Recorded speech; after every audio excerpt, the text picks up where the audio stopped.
This lecture is on personality and the self in consumer psychology, and we're actually going to start here with self-concept.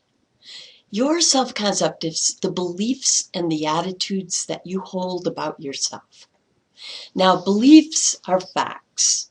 Things like I am extroverted maybe, or I am skilled at math or not. I am not skilled at cooking, etc., etc., etc. Now, attitudes are evaluative judgments. Is not being skilled at cooking a positive thing or a negative thing? Different people are going to look at that differently, right? How do you evaluate each of your many self-beliefs? What is your overall evaluation of yourself? Do you have just one self-concept? Might you feel differently about yourself in different contexts? The self is multidimensional. And Patty Linville's theory of multiple selves not only acknowledges the different roles we play in life, but it also connects this with our mental health. Now, you see me as a psychology professor, but I am also a writer, a trial consultant, a sculptor, an aunt to 5 beautiful nieces and nephews, a dancer, and I have to say a pretty kick-butt charades player, etc., etc., etc. Okay? So this idea of multiple selves, by the way, differs from multiple personality disorder, or more technically DID, dissociative identity disorder, in that the different selves all share the same memories, and having these multiple roles is actually psychologically healthy. Patty Linville has shown that as long as we keep these multiple selves separate from each other, compartmentalized, so to speak, then the more the better for mental health, in that they can help buffer in times of stress. That is so important. Actually, let me repeat it first.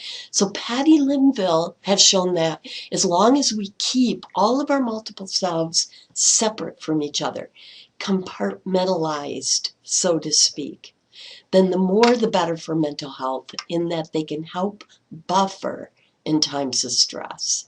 Let's look at an example of that. So compare my multiple self situation to the situation of only having one basic self-concept of professor.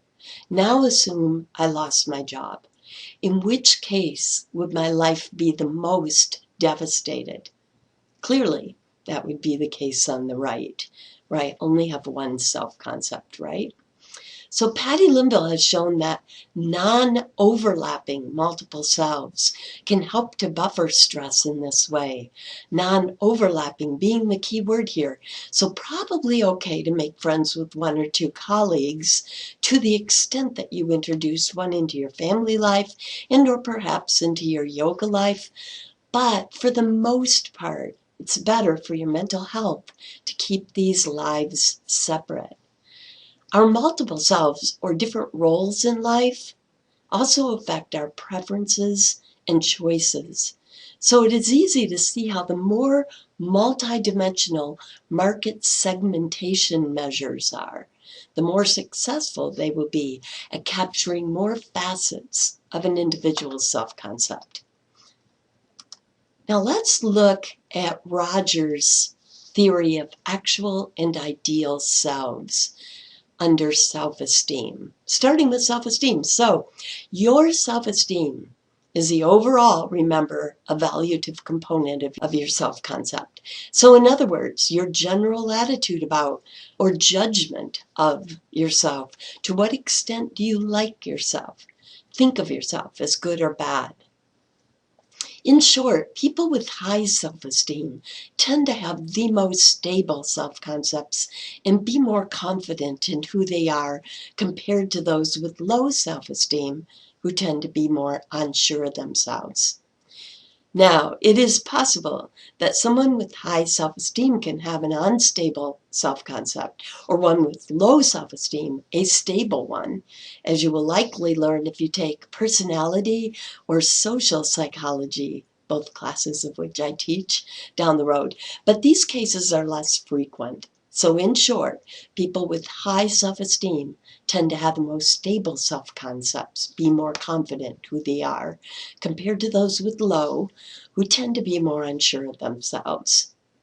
Carl Rogers proposed that our self-concept is divided into two major parts, and that our self-esteem depends on how close or far apart these two components are. In other words, how congruent they are. Our actual self, he proposes, is who we think we are.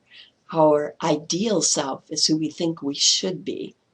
Research has shown that the more congruent these are, the better mental health tends to be. So if the image on this slide represents two people, one on top, one on the bottom, the yellow representing the ideal self, the blue representing the actual self, which would you predict to be the most mentally healthy individual? And if you said the one on top, that is correct, because the actual and ideal selves are more congruent in this case. Furthermore, the ideal self can be broken down into the private ideal, how your private conscience tells you you should be, and the public ideal self, how you think others think you should be. Marketing activities tend to prey on consumers' public ideal selves. How? By creating and perpetuating unrealistic ideals. Think, for instance, of Barbie dolls and women's waist to hip ratio. The more unrealistic the ideals are, the more consumers can be led to believe that they need the products to achieve the ideal, since they can't on their own. While we are all vulnerable to these influences, those whose self-esteem is less developed, for instance, children and teenagers, and those of all ages who have low self-esteem, tend to be the most vulnerable.